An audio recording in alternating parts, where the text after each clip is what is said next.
इतनी रात को कौन आ गया? Hello sir. हेलो, कही क्या बात? सर आपने बुलाया? नहीं, मैंने तो आपको नहीं बुलाया। लेकिन सर फोन तो इसी रूम से आया है। मैंने तो कोई फोन नहीं किया। देखिए, आपको कोई गलतफहमी हो रही होगी। ओके सर, कोई बात नहीं, सॉरी सर। ठीक है।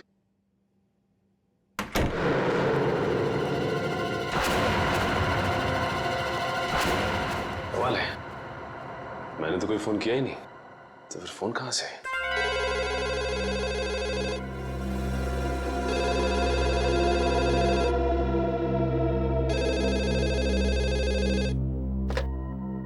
हेलो हेलो, आप सीआईडी ऑफिसर सचिन है ना? हाँ, मैं इंस्पेक्टर सचिन बोल रहा हूँ। बोलिए, क्या बात है? सर मेरी बात प्लीज गौर से सुनिएगा। एक खून होने वाला है सर। खून? किसका खून? एक आदमी अपनी मानसिक रूप से बीमार पत्नी की हत्या करने वाला है सर। सिर्फ आप ही है जो उन्हें बचा सकते हैं। उस बंगलों में उन दोनों के सिवाय और कोई नहीं है। ये आदमी रहता कहाँ पे? Hello hello hello.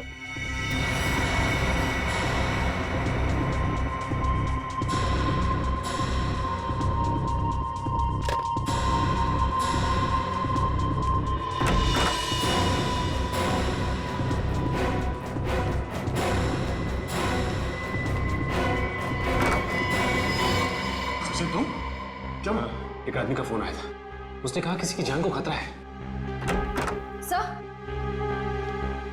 सर, मुझे भी ऐसा ही एक फोन कॉल आया था। तुम्हें भी फोन कॉल है? क्या कहा उस फोन करने वाले ने? सर वो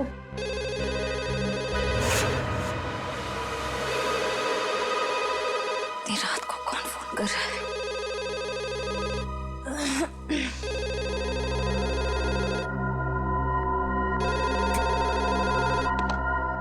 hello. Hello, inspector Shreya CID से। जी बोल रही हूँ। जी, मैं आपको बताना चाहती हूँ कि एक बुजुर्ग की जान को खतरा है। उनके रिश्तेदार उन्हें दौलत के लिए मारना चाहते हैं। कौन बोल रही हैं आप? कहाँ से बोल रही हैं? देखो, मैं कौन हूँ, कहाँ से बोल रही हूँ, ये जरूरी नहीं है। आपके पास सिर्फ 48 घंटे हैं उन्हें बचाने के लिए। Hello hello.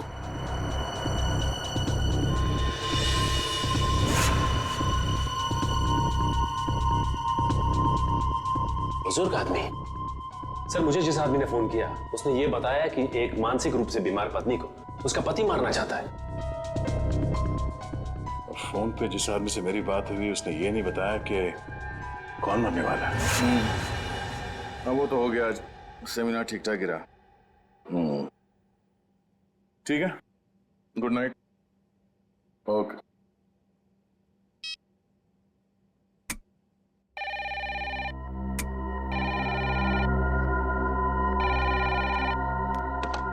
हेलो। वो कुल्हाड़ी वाला खूनी वापस आ गया है। अगले 24 घंटे में एक नया शिकार करने। बचा सकते हो तो बचा लो उसे। Hello hello hello. एक बुजुर्ग, एक पत्नी और एक कुल्हाड़ी वाला खूनी। अब ये क्या चक्कर है? तीनों की जान बचाने के लिए सबसे पहले हमें ये पता करना पड़ेगा कि फोन किसने किया था। चलो।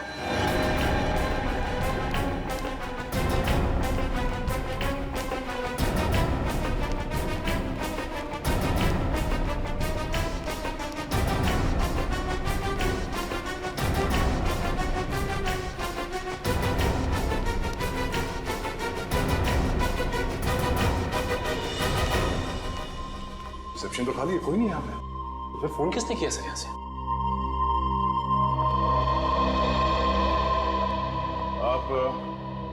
आप यहाँ के रिसेप्शनिस्ट हैं? हाँ जी, कोई प्रॉब्लम? हमारे कमरों में जो कॉल्स अभी अभी आपने ट्रांसफर किए थे वो किसने किए थे? मैंने? नहीं तो। और बिना गेस्ट की परमिशन के हम कोई फोन कॉल ट्रांसफर नहीं करते सर। अगर आपने फोन कॉल ट्रांसफर नहीं किया तो हम तीनों के कमरे में फोन कॉल कहाँ से आया? सर ट्रस्ट मी, मैं इस बारे में कुछ भी नहीं जानती हूँ। प्लीज मेरा यकीन करिए। वैसे कितनी देर पहले आपको ये कॉल्स आए थे? ये तकरीबन 5 मिनट पहले के। पर 5 मिनट पहले मैं रिसेप्शन पे नहीं थी सर। मैं कुछ काम से बाहर गई थी। ओह, शायद इसी बात का फायदा उठा के किसी ने यहाँ से कॉल ट्रांसफर किया है। रूबी, क्या बात है? कोई प्रॉब्लम है क्या? सर इन लोगों का कहना है कि इनके कमरे में कुछ फोन कॉल्स आए हैं। और पर सर मैंने फोन कॉल ट्रांसफर नहीं किया। देखो, गेस्ट इज ऑलवेज राइट। मेहमानों के साथ इस तरह से बहस नहीं किया करते। अगर ये लोग कह रहे हैं फोन कॉल्स आए हैं तो डेफिनेटली आए होंगे। अच्छा, रिसेप्शन के अलावा किसी और जगह से हमारे कमरों में कॉल ट्रांसफर किया जा सकता है? नहीं सर। ओह, इसका मतलब है कॉल ट्रांसफर यहाँ रिसेप्शन से ही किया गया है। मगर सर,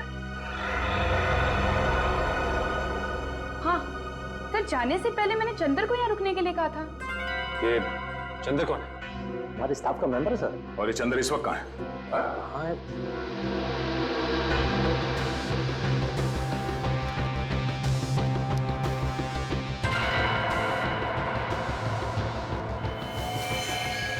सर, सर यहाँ कोई बेहोश पड़ा है।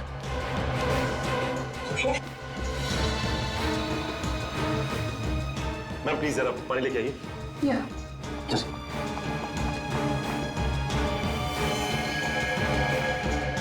यही तो चंदर है सर।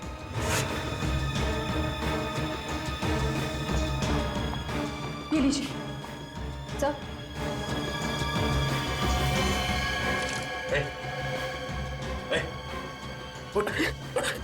किसने किया?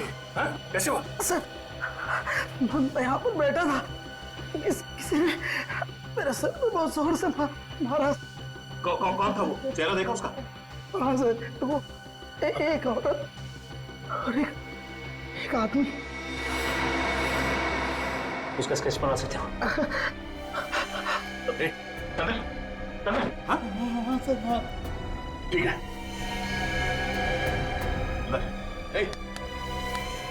मैनेजर साहब, एम्बुलेंस को फोन करो, हॉस्पिटल ले जाना पड़ेगा इसे, जल्दी।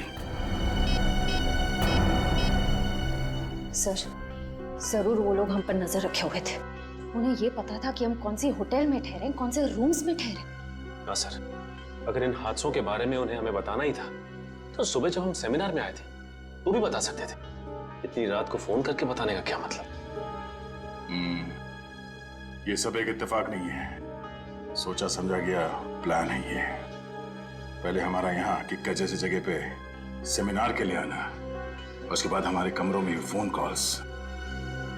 पहले में ये पता करना होगा कि वो 3 लोग कौन हैं जिन पे हमला होने वाला है। हाँ अभिजीत, छोटा सा शहर है ये किक्कर, मगर पता तो करना पड़ेगा ना कि कौन है वो बीमार औरत जिसका पति उसे मारना चाहता है, और वो बुजुर्ग जिसके पोते पोतियां उसकी जान लेना चाहते हैं। नहीं नहीं नहीं, हमारे आने की जरूरत नहीं है। श्रेया गई है पता करने के लिए, आ रही होगी। अच्छा अभिजीत, सिर्फ ये पता करना कि हमारे क्रिमिनल डेटाबेस में ऐसे कौन अपराधी है जो कुल्हाड़ियों से खून करते हैं और जो हाल ही में जेल से छूटा हो। Okay okay, thanks thanks. Sir, हाँ सर, पूरे किक्कर शहर में 6 औरतें जो दिमागी तौर से बीमार हैं। उनमें से 4 औरतों का ट्रीटमेंट हॉस्पिटल में चल रहा है और 2 औरतें हैं जो घर पर रहती हैं। उन 2 औरतों में से एक औरत है जो शादीशुदा है, मल्लिका। मल्लिका, और वो बुजुर्ग? सर, ये है वो बुजुर्ग की फोटो। इनका नाम केतन है, किक्कर शहर के सबसे बड़े रईस हैं। अगर इन्हें कुछ हो जाए तो इनकी पूरी जायदाद उनके पोते पोतियों को जाएगी। मल्लिका और केतन, इनके घर चल के देखना पड़ेगा। सर, क्यों ना मल्लिका के पति और केतन के रिश्तेदारों को हम गिरफ्तार कर लें? नहीं श्रेया, जुर्म करने का सोचना गुनाह नहीं है, जुर्म करना गुनाह है। इन लोगों को बिल्कुल भनक नहीं लगनी चाहिए कि हमें सब पता चल गया है। रंगे हाथों पकड़ना इन सबको। सर, हाँ?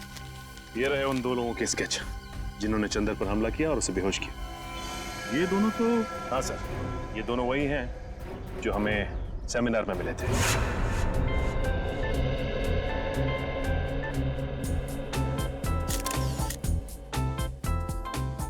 पिछले 5 सालों में किक्कर में अपराध की घटनाएं कम हुई हैं, ये बात सुन के हमें बेहद खुशी हुई। और हम लोग यही उम्मीद करते हैं कि आने वाले सालों में किक्कर और भी सुरक्षित और शांतिप्रिय क्षेत्र बन जाएगा। सर, ये जरूरी तो नहीं कि जो आंकड़े आपके पास हैं वही सही हों। ये भी तो हो सकता है कि जुर्म उतने ही हो रहे हों लेकिन लोग रिपोर्ट नहीं लिख पा रहे हैं। देखिए, अगर ऐसा है तो कानून के लिए बेहद शर्मनाक चीज है। जिस दिन लोगों के मन से कानून का विश्वास उठ जाएगा, उस दिन वो अपने साथ हो रहे अत्याचार हमारे पास आके बताना बंद कर देंगे, और उस दिन इस देश की डेमोक्रेसी, यहाँ का प्रजातंत्र पूरी तरह रह जाएगा। आप बिल्कुल ठीक कह रहे हैं सर। आम आदमी को सीआईडी और पुलिस पर पूरा भरोसा रखना चाहिए और उनसे कुछ भी मदद लेने में बिल्कुल हिचकिचाना नहीं चाहिए।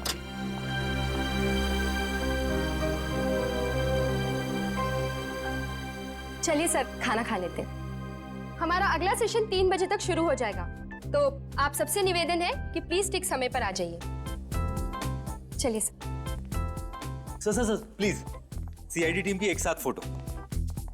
श्योर।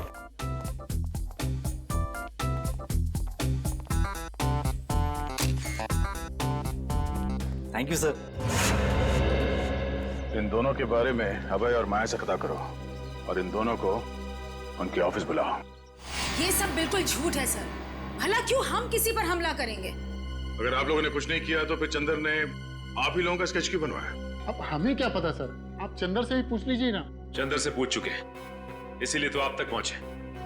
अब ये बताइए कि आप लोग क्या गैलेक्सी स्टार में अक्सर जाते थे? जी हाँ सर, जब भी हम किक्कर आते हैं होटल गैलेक्सी स्टार में ही ठहरते हैं, लेकिन कल रात हम वहां नहीं गए थे। अच्छा, जब भी किक्कर आते वही रुकते, तो कल रात नहीं रुके? कोई खास वजह? हाँ, क्योंकि हमारी भतीजी की किक्कर में शादी हुई है और उसके बहुत कहने पर उस रात हम उसके घर ठहर गए थे। आप चाहे तो उससे पूछ सकते हैं। पूछ भी लेंगे और रिसेप्शन डेस्क पे लगे उंगलियों के निशान वो भी मैच करवा के देखेंगे। सर अगर आप चाहें तो हमारा लाई डिटेक्टर टेस्ट भी करवा सकते हैं। जब हमने कुछ किया ही नहीं तो भला हम क्यों डरे? सर मुझे लगता है कि ये लोग सच कह रहे हैं कि ये चंदर हमें गुमराह करने की कोशिश तो नहीं कर रहा है। चंदर ने हमसे कहा कि किसी ने उसके सर पे पीछे से हमला किया था, तो फिर उसने उसका चेहरा कैसे देखा, स्केच कैसे बनवाया?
चंदर को पता था कि साक्षी और केतन अक्सर इस होटल में आते थे, इसलिए हमें भटकाने के लिए उन्हीं का स्केच बनवाया। अरे ये चंदर कहाँ गया? इसी रूम में रखा था उसे सर। सचिन जरा आसपास देखना।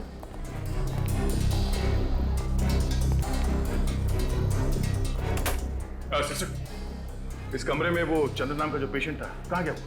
सर वो तो अपने कमरे में ही था, किसी ने बाहर निकलते हो तो देखा नहीं उसे। सर सचिन, सर ये खिड़की तो बंद है, यहां से तो भागा नहीं, लेकिन ये कपड़े छोड़ गया।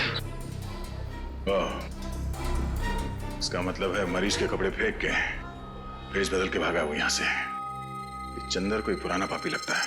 जेलर साहब, आपकी नॉलेज में ऐसे जितने भी मुजरिम हैं जिन्होंने कभी ना कभी कुल्हाड़ी को अपना हथियार बनाया हो, जी हाँ, सबकी डिटेल्स चाहिए मुझे। Thank you very much. कुछ पता चला? हाँ सर, किक्कर इलाके के ऐसे 3 लोगों के क्रिमिनल रिकॉर्ड्स मिले जिन्होंने कभी ना कभी कुल्हाड़ी से कोई जुर्म किया हो। कौन कौन है वो? सर एक का नाम है कमला, 35 साल की औरत है। इसके सास ससुर इसे दहेज के लिए परेशान करते थे। एक दिन तंग आकर इसने उन पर कुल्हाड़ी से वार कर दिया। कौन सी जेल में? सर पिंजलपुर जेल में थी। पिछले हफ्ते वहां आग लगी और 6 कैदी फरार हो गए, उनमें से एक ये भी थे। और बाकी दोनों? सर एक का नाम है नरुआ और एक का नाम है जग्गा। नरुआ ने अपने मकान मालिक पर हमला किया था और जग्गा ने अपने सौतेले पिता पर। नरुआ के खिलाफ कोई सबूत नहीं थे तो अदालत ने उसे छोड़ दिया और जग्गा को मानसिक मरीज बताकर असाइलम भेज दिया गया। नरुआ, जग्गा और कमला रेडी? अपने खबरियों को बता दो, किक्कर इलाके में इन तीनों में से कोई भी दिखाई दे फौरन इन्फॉर्म करें हमें। Yes sir. हेलो आद्या? ओह नो, चंदर ठीक है दया, उसके बारे में सारी इंफॉर्मेशन निकालते हैं हम लोग। भूपेन, भूपेन, काम के वक्त पता नहीं कहाँ चल जाता है, फिर से सो गया। अरे वो पेन कहाँ है? जी मैम साहब। सो गया था क्या? हाँ? नहीं मैम साहब, मैं तो बाहर घास काट रहा था। घास के साथ साथ तूने केबल की तार भी काट दी क्या? सारे के सारे चैनल गायब हो गए थे, कुछ भी नहीं आ रहा है। मैम साहब अभी सेटअप बॉक्स वाले को फोन करके बुलाता हूँ और दूसरे दिन इसका डब्बा जवाब दे जाता है। हाँ जल्दी कर, पहले देख। नमस्ते। नमस्ते। नमस्ते मैम साहब। अब कीर्ति प्रसाद नाम है हमारा। बहुत प्यार से लोग किट्टू कहते हैं। केबल बनाने आया हूँ, केबल मैकेनिक हूँ। आपको कैसे पता चला कि केबल में समस्या है? हमने तो कोई शिकायत भी नहीं की अभी तक। अरे वो मैम साहब ऐसा है कि ये मोहल्ला में सबका ही प्रॉब्लम है, तो हम सोचा कि आपके यहाँ भी पूछ लूं। हाँ हाँ भैया, हमारा भी केबल ठीक कर दो, मेरा सीरियल निकला जा रहा है। बस मैम साहब 2 मिनट, सब ठीक कर देंगे। हाँ जल्दी करो। ये कैसे हो सकता है? केतन अंकल ने पिछले 10 साल से हाउस टैक्स नहीं भरा। अंकल ऐसे गैर जिम्मेदाराना हरकत कर कैसे सकते हैं? लगता है उनकी खबर बहुत अच्छी तरह से लेनी पड़ेगी। उनकी खबर आप बाद में लीजिएगा, पहले तो टैक्स डिपार्टमेंट आपकी खबर लेगा। हाँ? देखिए आप जानते नहीं हैं मेरे बॉस कितने गुस्से वाले हैं।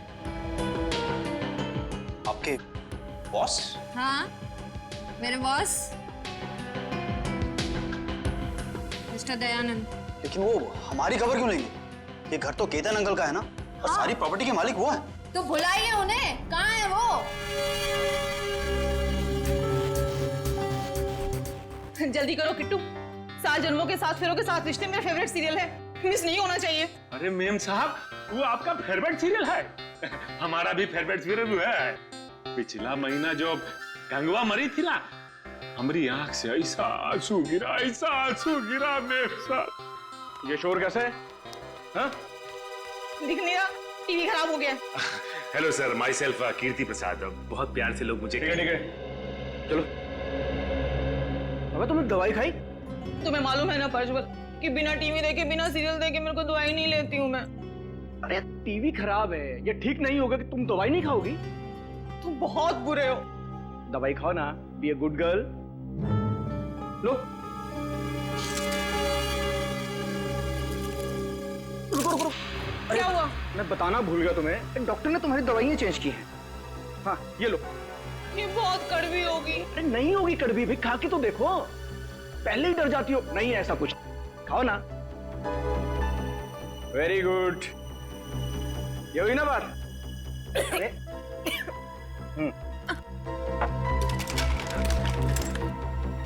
आप क्या है कि आपका सेटअप बॉक्स में बारिश का वाटर घुस गया है, तो हम शाम को आगे ना आता हूँ। नहीं शाम को नहीं, तुम एक काम करो, तुम परसों आओ। तुम्हारा दिमाग खराब हो गया है प्रज्वल। हाँ 3 दिन तक मैं बिना टीवी के कैसे रहूंगी? और किट्टू, हमारी छत तो टपकती ही नहीं है, तो सेटअप बॉक्स में पानी कहाँ से घुस गया? तो क्या है कि मैम साहब कोनो गीला हाथ लगाया होगा सेटअप बॉक्स पे। ये SBP ने लगाया होगा। गुस्सा मत करो ना, सब ठीक हो जाए। सुनो सही, कैसे रहूंगे? तो क्या है मैम साहब के हमारे पास वो सुखाने के लिए पंप नहीं है, तो हम लेके आते हैं। हाँ भैया। अच्छा मैम साहब। क्या गिराया तूने?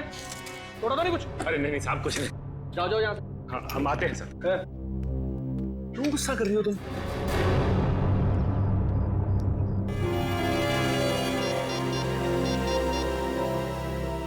हाँ सर, तो लगता है आज रात मालिका का पति कुछ ना कुछ करने वाला उसके साथ।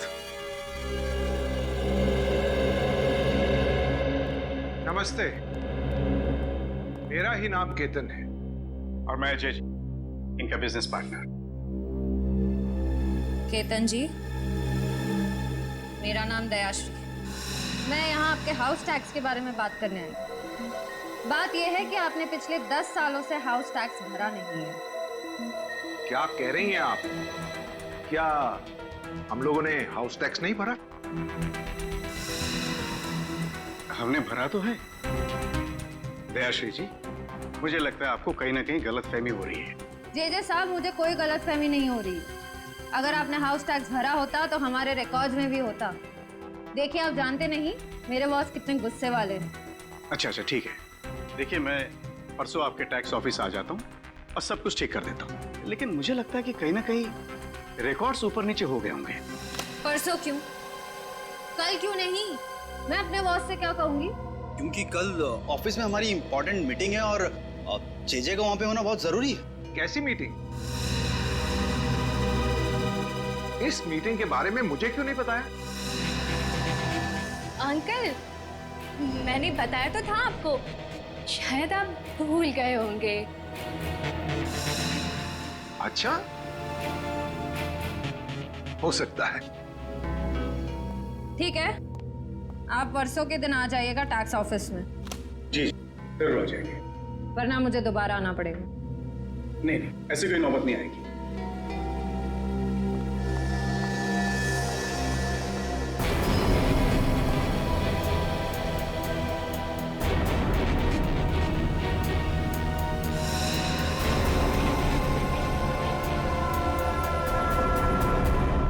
हाँ, किकर से भागा? हॉस्पिटल से? नहीं, मुझे नहीं लगता बहुत दूर गया होगा। हाँ? नहीं, जैसे ही कुछ पता चलता है मुझे इन्फॉर्म कर। तेरे को जितना बोला गया है उतना कर, ठीक है? चंद्र के बारे में कुछ पता चला? हमारे रिकॉर्ड्स में कुछ इन्फॉर्मेशन है? हाँ सर, उसी फोटो को स्कैन करके मैच करने की कोशिश कर रहे हैं। वो भी थोड़ा जल्दी करो, चंद्र हमारे हाथ से निकलना नहीं चाहिए। सर बस 2 मिनट। हाँ दे सर। यस सर, उसी काम में लगे हुए हैं। सर जैसे ही चंद्र की कोई इन्फॉर्मेशन मिलती है मैं आपको फोन करता हूँ। Yes sir. सर। हाँ बोलिए। सर चंद्र की इन्फॉर्मेशन मिल गई सर, ये देखिए। सर चंद्र का असली नाम मुंगेरी है। ये एक छोटा मोटा चोर है और कई बार जेल के चक्कर काट चुका है। अभी इसका बैंड बजाते सर, सीआईडी को चकमा देकर भाग रहा था। रहता कहाँ है? सर इसका कोई परमानेंट एड्रेस नहीं है। जब भी जेल से छूटता है तब नया ठिकाना बना लेता है। बड़ा ही पहुंचा हुआ खिलाड़ी है। आज तो आएगा ही। कब तक आंख में चोली खेलेगा हमारे साथ? सर इस चंद्र तक हम पहुंचेंगे कैसे? वो है ना हमारा खिलाड़ियों का खिलाड़ी, वो ला के देगा हमें चंद्र की कुंडली। कौन सर? तुम्हारा दोस्त ढेंचू। ढेंचू? हाँ फ्रेडी, ढेंचू को चंद्र की सारी इंफॉर्मेशन दे दो। उससे कहो कि घंटा पूरा होने से पहले मुझे उसका ठिकाना चाहिए। Yes sir.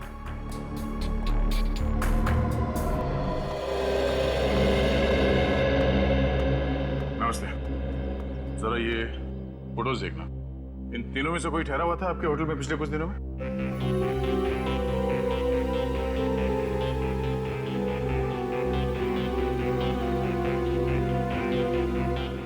ठीक है, थैंक यू। नहीं सर, ये तीनों तो नहीं आए थे, पर एक अजीब सा आदमी आया था जिसकी दाढ़ी थी और दिन में काला चश्मा पहन के रखा था और उसके पास में आईडी कार्ड भी नहीं था। आईडी प्रूफ नहीं था और आपने उससे होटल में ठहरने दिया? नहीं सर, बगैर आईडी के तो हम किसी को होटल में नहीं ठहराते। पास में ही सेवापूर्ण नाम का गेस्ट हाउस है, मैंने उसे वहां भेज दिया। सेवापूर्ण गेस्ट हाउस? हाँ सर, ऐसा एक आदमी आया तो है यहाँ पर, 10 दिन से यहीं पर रुका है। अभी भी होटल में ही है? जी नहीं, अभी तो बाहर गया है, शाम तक ही लौटेगा। बिना आईडी के तुमने उसे 10 दिन यहाँ पे ठहरने दिया? हाँ? जानते हो ना ये गैर कानूनी है। सरकार के नियमों को तोड़ा है तुमने। गलती हो गई सर, आगे से किसी को भी बिना आधार के नहीं रुकने दूंगा। जरा ये फोटो देखो, इन दोनों में से कौन था वो? नहीं सर, इनमें से तो किसी के जैसा नहीं दिखता। उसकी तो दाढ़ी थी सर। दाढ़ी मुझ नकली भी हो सकती है, ध्यान से देखो और पहचानो कौन है वो। नहीं सर, दाढ़ी हटाने के बावजूद भी वो इनमें से किसी के जैसा नहीं दिखेगा। अच्छा, तुम्हारे होटल में सीसीटीवी कैमरा है जहाँ पे उसका चेहरा देख सकते हैं? नहीं सर, छोटा सा गेस्ट हाउस है, गलती से कभी कभार 1-2 लोग आ जाते हैं, वो सीसीटीवी कैमरा अफोर्ड नहीं कर सकते ना सर। उसके बारे में कुछ बता सकते हो? कब उठता है, कहाँ जाता है, कब लौटता था वो? नहीं सर, उसके आने जाने का तो कोई ठिकाना नहीं था। कभी कभी सुबह निकल जाता था, कभी दोपहर को, कभी शाम को जल्दी लौट आता था, तो कभी कभी रात के 3-4 भी बज जाते थे सर। अच्छा,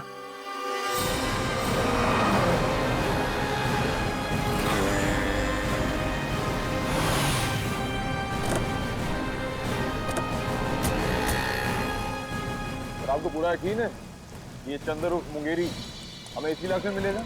ढेंचू ने तुम यही बताया था और उसकी खबरें अक्सर सही होती। और वैसे भी चंद्र अपना कर वाला काम निपटा चुका है। ये बात तो तय है कि हॉस्पिटल से भागकर वहां नहीं जाएगा। सर ये भी तो हो सकता है कि हॉस्पिटल से निकलने के बाद चंद्र किसी और शहर चला गया। होने को तो कुछ भी हो सकता है निखिल, लेकिन चंदर का अपना घर यहाँ इस शहर में, चल के देखते हैं। सर काफी अच्छी प्लानिंग की थी इस 420 चंदर। जिस होटल में एसीपी से ठहरने वाले थे वहीं जाके नौकरी करने लगे, वो भी बस 1 हफ्ते पहले।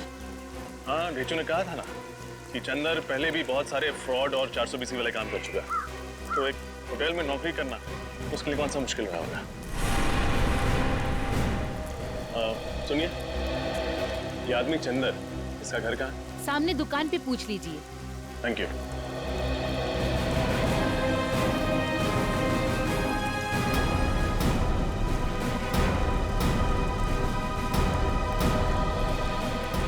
भाई साहब, ये चंदर का घर कहाँ है? जी नहीं मालूम। मुंगेरी? आप मुंगेरी ढूंढ रहे हैं? हाँ, मुंगेरी और चंदर। मिले तो उससे कहिएगा कि मेरे पैसे लौटा दे। 6 महीने पहले उसने मुझसे 10,000 रुपये उधार लिए थे, कहा था 1 हफ्ते में लौटा दूंगा। अभी तक 10 रुपये नहीं लौटाए। हाँ, बोल देंगे। लेकिन वो रहता कहाँ? वो सामने वाला घर है साहब, वो सामने वाला। Thank you. सर, केतन जी के पोते पोती सारिका और रोहित, उनका केतन जी के साथ बर्ताव बहुत ही बुरा था। जब मैंने केतन जी से कहा कि कल टैक्स ऑफिस में आ जाइए, तो रोहित और जेजे ने साफ बहाना बना दिया कि हमारी कोई मीटिंग है, हम परसों आएंगे। हर बात को घुमाने की कोशिश कर रहे थे। हाँ सर, और ये जो प्रज्वल मलिका को दवाइयाँ दे रहा है, उन दवाइयों के रिपोर्ट के मुताबिक इन दवाइयों में ट्रैंकुलाइजर है। अच्छा, और सर ये दवाइयाँ मेंटल पेशेंट्स को नहीं दी जाती। और तो और सर, उसने मुझे भी शाम को आने से मना कर दिया, जैसा केतन के घर पे हुआ था। मतलब हमारा शक सही निकला, यही वो लोग हैं जिनकी हमें तलाश थी। अब बस इस सेवापूर्ण गेस्ट हाउस से हमें कुछ पता चल जाए। सर, ये एक बहुत ही शातिर खिलाड़ी है, हमें बहकाने की कोशिश कर रहा है। हाँ, पर ये बात तो तय है कि जो फोन कॉल्स हमें आए थे वो सही थे। 3 लोगों के खून होने वाले हैं। कोई तो है जो हमें चुनौती दे रहा है। सर, एक बात अभी तक पता नहीं चली कि तीसरा आदमी कौन है जिसका खून होने वाला है। हमें इन तीनों जगहों पर नजर रखनी होगी। अगर हम सही दिशा में जा रहे हैं तो बहुत जल्द पता चल जाएगा कि तीसरा खून किसका होने वाला है।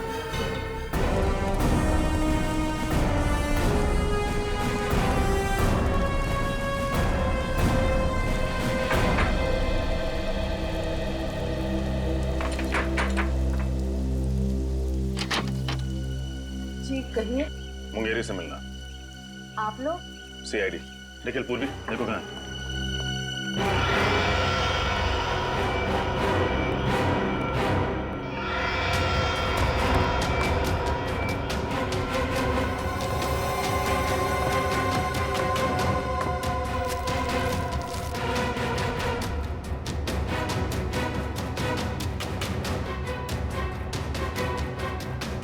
साहब, मुंगेरी घर पे नहीं है।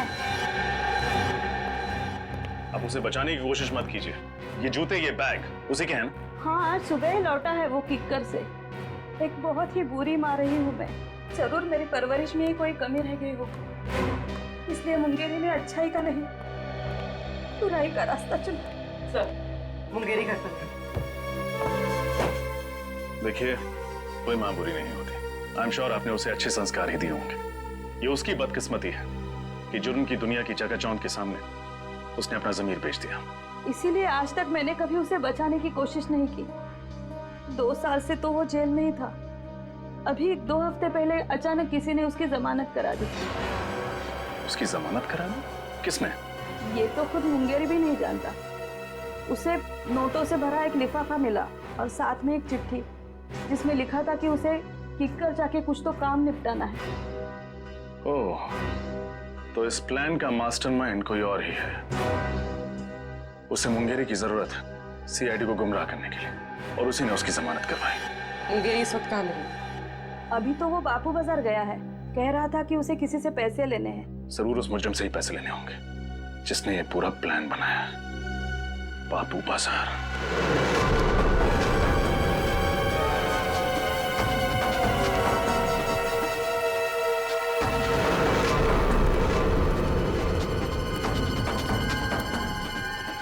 यहाँ दिखते हैं। सर, वो रहा चंदर।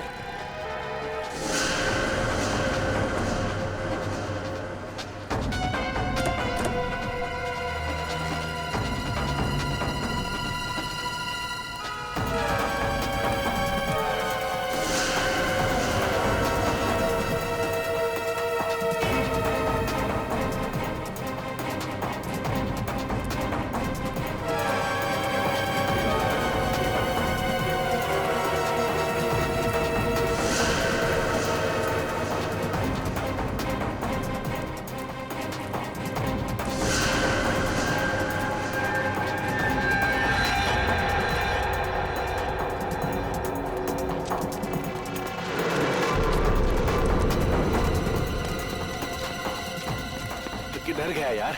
देख है वो देख। अच्छा इधर से। चल चल चल चल।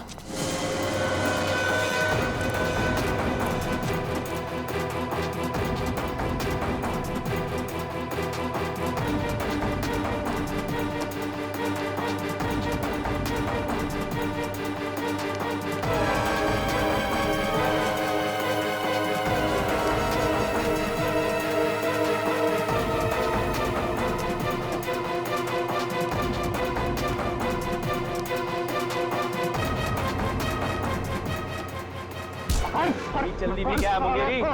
हमसे 2 पल बात नहीं करोगे? वैक्सीन वैक्सीन बैग दे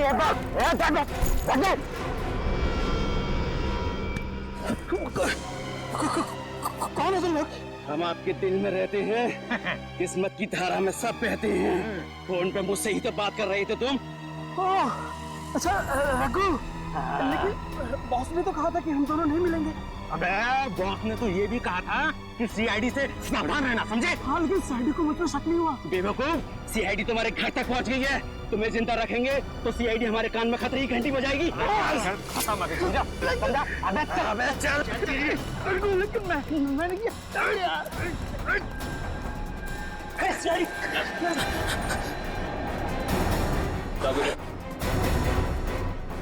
खतरे की घंटी भी बजाएंगे और इंसाफ की लोरी भी सुनाएंगे। मुझे कुछ नहीं मालूम साहब, मुझसे तो सिर्फ इतना कहा गया था कि मुंगेरी को खत्म कर दो सर। किसने कहा था? किसने कहा था? बॉस ने कहा था, बॉस ने। कौन है तुम्हारा बॉस? सर कुशल। कुशल? सर कुशल तो वो होटल मैनेजर है। सर उसी ने मुझसे कहा था सीआईडी को सारे फोन कॉल्स करने के लिए। मुझे तो ये भी नहीं पता है कि मरने वाले कौन है और मारने वाला कौन है। निखिल, ले जाए ना। चल। हट। हट। अपनी किकर वाली टीम को इन्फॉर्म करना पड़ेगा। पता नहीं क्या चल रहा है इस कुशल की खोपड़ी में। ध्यान से देखो सीढ़ी। ये मुझे क्या हो रहा है? मेरा सर क्यों चकरा रहा है? हाँ? कौन सी गोली दी है? मलिका, लगता है वो दवाई ने ना साइड इफेक्ट कर दिया। हम डॉक्टर के पास ही जा रहे हैं। लगता है ये लोग मल्लिका का काम तमाम करने जा रहे हैं। गोदाम में आग लग गई। जीजे ने मुझे फोन करके बताया क्यों नहीं? कल आपको फोन करने की कोशिश की थी, आपका फोन बंद था। मैं अपना कभी फोन बंद नहीं रखता। अंकल प्लीज जल्दी चलिए, आखिर देखें तो सही कि नुकसान कितना बड़ा हुआ है। चलो।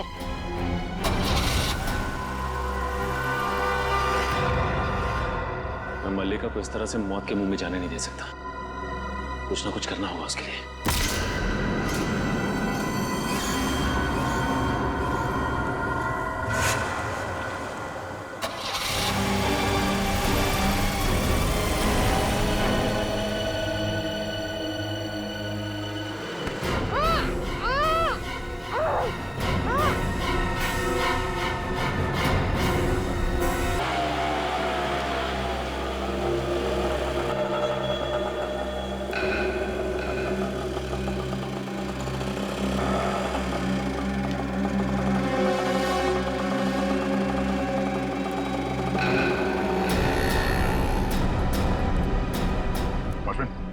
अभी जो आदमी रिक्शा से उतरा, कहाँ गया वो? साहब बड़ा ही अजीब आदमी है, उसका कुछ पता नहीं रहता है। अभी अभी आया और तुरंत उसका मन बदल गया, कहने लगा सुबह लौटूंगा। इधर ही क्या है?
कुछ नहीं होने दूंगा मैं मलिका को।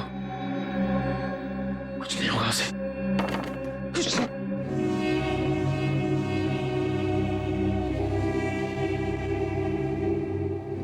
मलिका को कुछ हो तो नहीं किया? कुछ नहीं हो सकता उससे। दहशत। श्रेया। दहशत। श्रेया। श्रेया। श्रेया।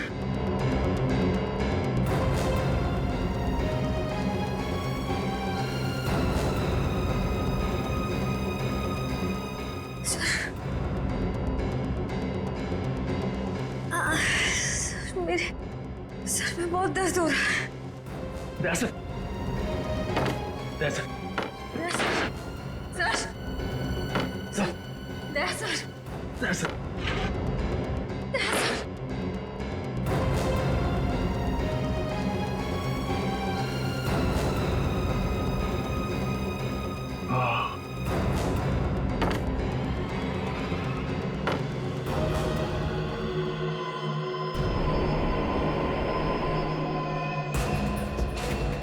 लाड़ी वाला खूनी।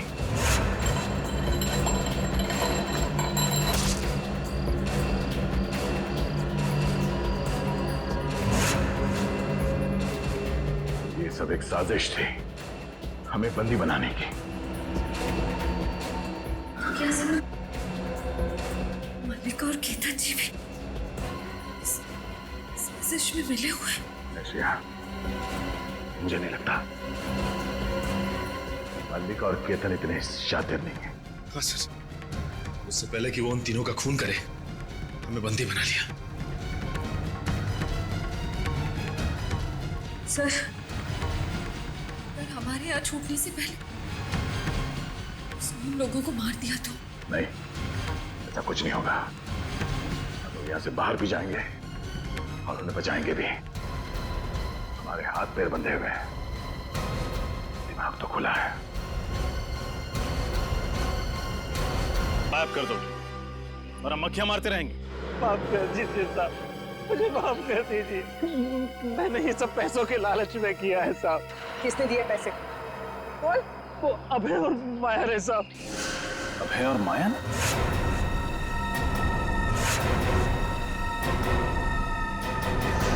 वो एनजीओ वाले जिन्होंने ये सेमिनार ऑर्गेनाइज किया था। हाँ साहब, वही साहब।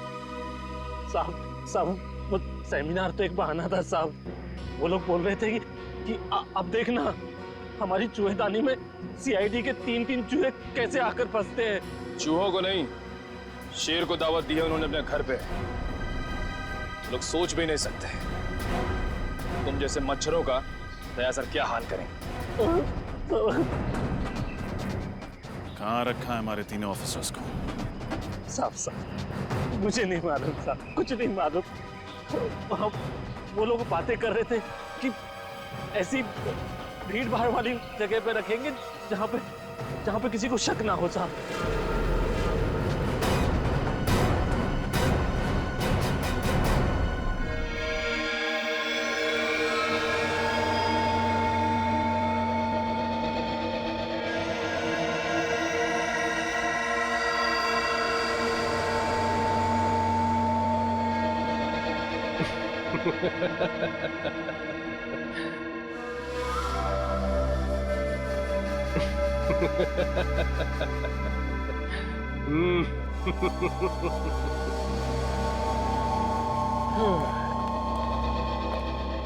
बॉस अंदर आ जाए।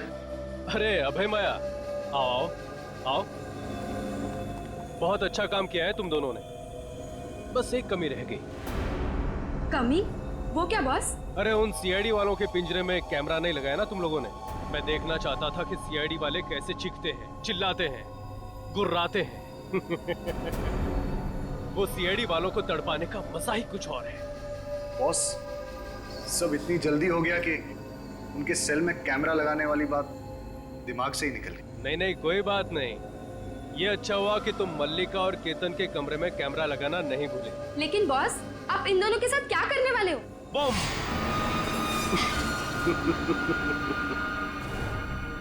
मार दूंगा उन्हें। और सीआईडी वालों को भी। इन 3 बेगुनाह लोगों को ना बचाने के पछतावे में ये सीआईडी वाले खुद ब खुद मर जाएंगे। लेकिन बस मलिका और केतन के अलावा वो तीसरा कौन है जिसे आप मारने वाले हो? वो तीसरा ही तो है तुरुप का इक्का, जिसकी मौत से सीआईडी वालों के हौसलों की भी मौत हो जाएगी। तुम बस देखते जाओ। बॉस, हमारा काम तो हो गया है, तो क्या हम किक्कर छोड़ के जा सकते हैं? तुम दोनों कुछ दिनों के लिए अंडरग्राउंड हो जाओ। तुम दोनों के पैसे तुम्हारे बैंक अकाउंट में ट्रांसफर कर दिए गए हैं। Thank you boss. अब होगा सीआईडी का सर्वनाश।